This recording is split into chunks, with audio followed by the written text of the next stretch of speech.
Welcome back guys, another NVM vlog. This is actually part 2 of the big turbo installation to our N55 M2. We're covering the high pressure fuel system and the installation of a high pressure fuel pump to our M2 to support the 6159 big boost turbocharger.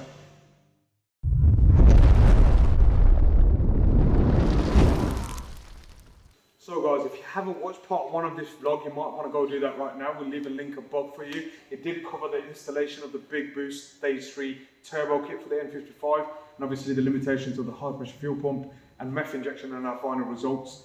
Part 2, slight change of plans. We were going to fit an XDR35 high pressure fuel pump to it and map it accordingly to see what sort of results we can get. But we were inundated with messages from around the world to fit a new high pressure fuel pump.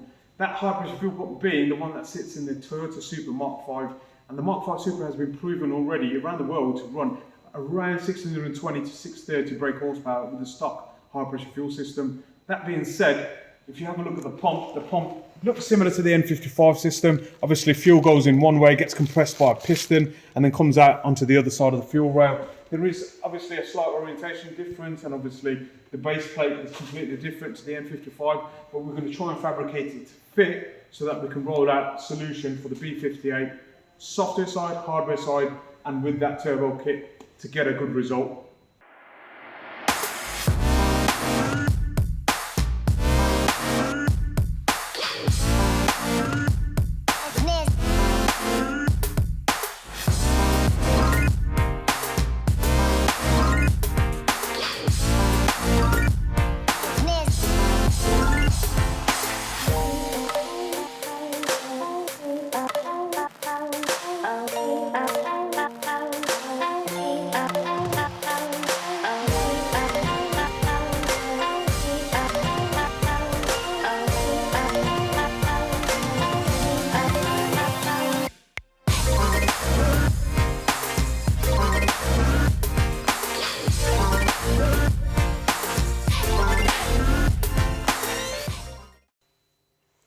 So guys, that's the stock high pressure fuel pump on the N55.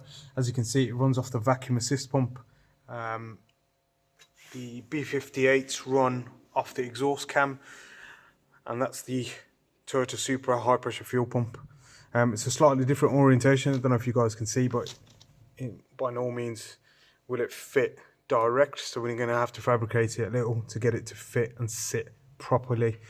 Original high pressure fuel pump is out for the N55, and we're just going to compare it to the B58 TU one.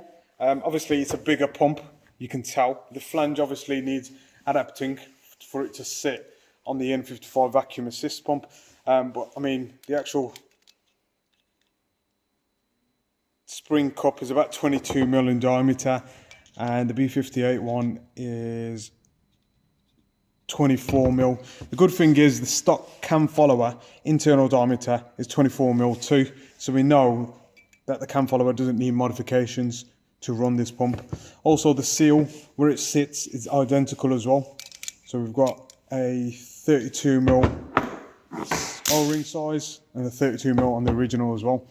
So yeah, we're going to make some modifications to the actual flange and try and mate it up to the original N55 pump, and then make some adaptations to the intake manifold, because the connector sits in a completely different position, so it can put a lot of stress on there, and a few tweaks to the fuel line intake and outlet as well. So we'll get that on and we'll see what we can do.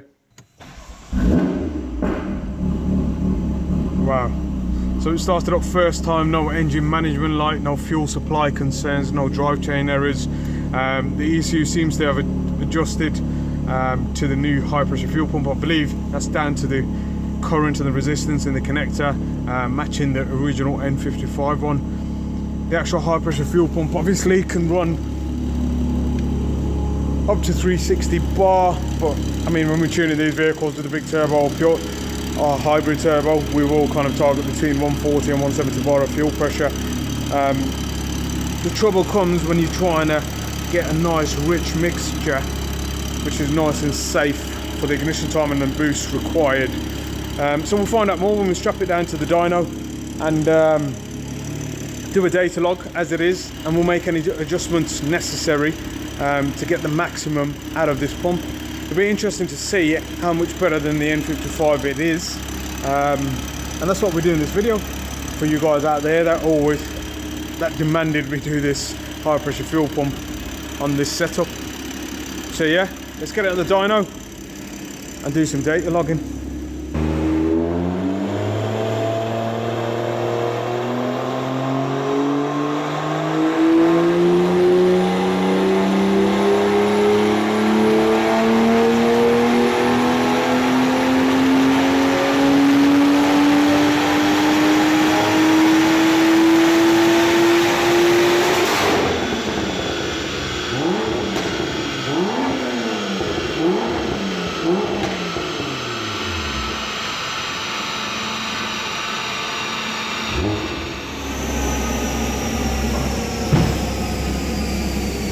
So guys, good news that the fuel pressure is hitting target and we're getting no problems there. We've actually enriched the mixture and we've gained around 40 Newton meters in the mid-range because the car's hitting timing and there's no pulling being done from the ECU, which is all good news. I mean, peak power is about the same, 541 brake horsepower, but torque has gone up and mid-range power has increased as well. I mean, if you look at the graph itself, you'll see between kind of 3,000 and 5,000 RPM, we've gained around 25 Newton meters cleanly.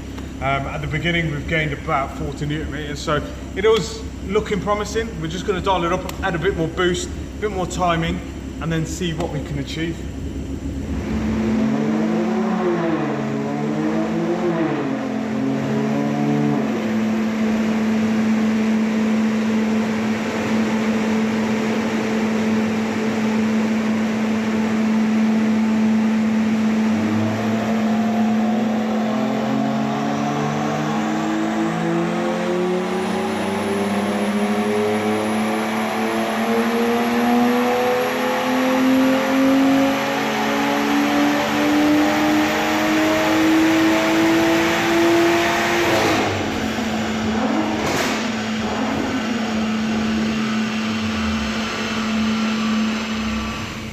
We're almost at 560 brake horsepower, 770 Newton meters of torque. As you can see from the graph, we've gained a lot more power mid-range and at the top end. We've still not dialed in the top end to maximum power yet and maximum boost, but it looks like it's where it needs to be.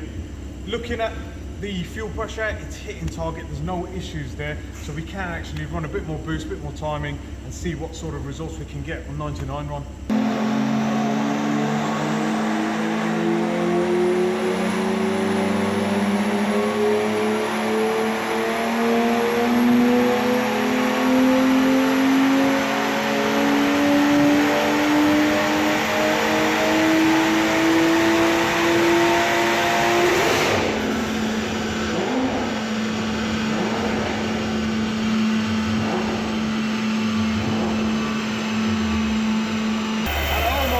Sensor limit. We're at 591 brake horsepower, 780 Newton meters of torque. This is probably the limit of the stock map sensor, which is 1.5 bar. We've not scaled in the N20 map sensor yet. We want to find the limits based upon a mid to low boost setting. So 591 with a good amount of timing and good boost gives a nice flat torque curve and a good peak. So it should equate to a really good time. But what we're going to do just for today, we're going to add a bit of Sunoco GT 110 run fuel, add a bit more timing and see what it returns.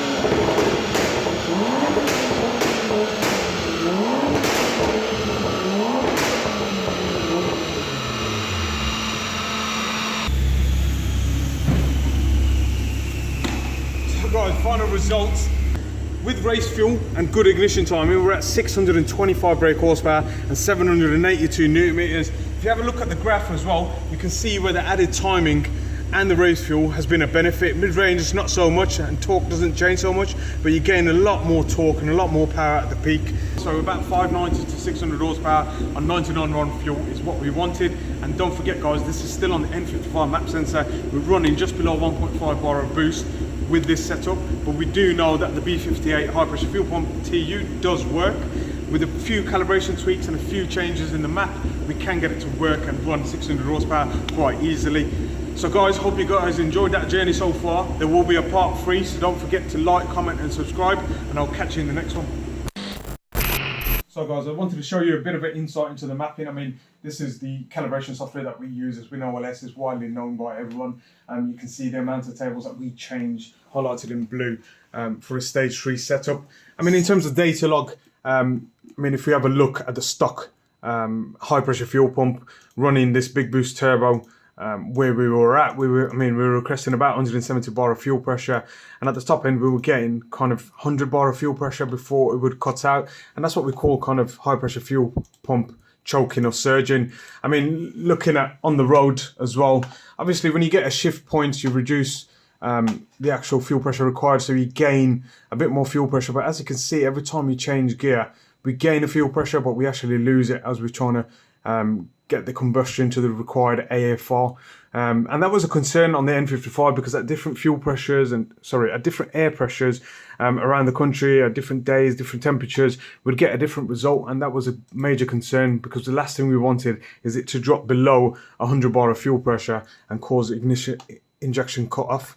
I mean, looking at what we're at now, I mean, you can probably see just by looking at the graph, you don't have to be an expert to understand that it's following all the lines as it should be. So fuel pressure is exactly where it needs to be. And don't forget, we've actually increased the load on the dyno for it to replicate an uphill or a more of a struggle or thinner air, just to see if it crashes at all. But I mean, it's holding good ignition timing, holding good boost and good fuel pressure.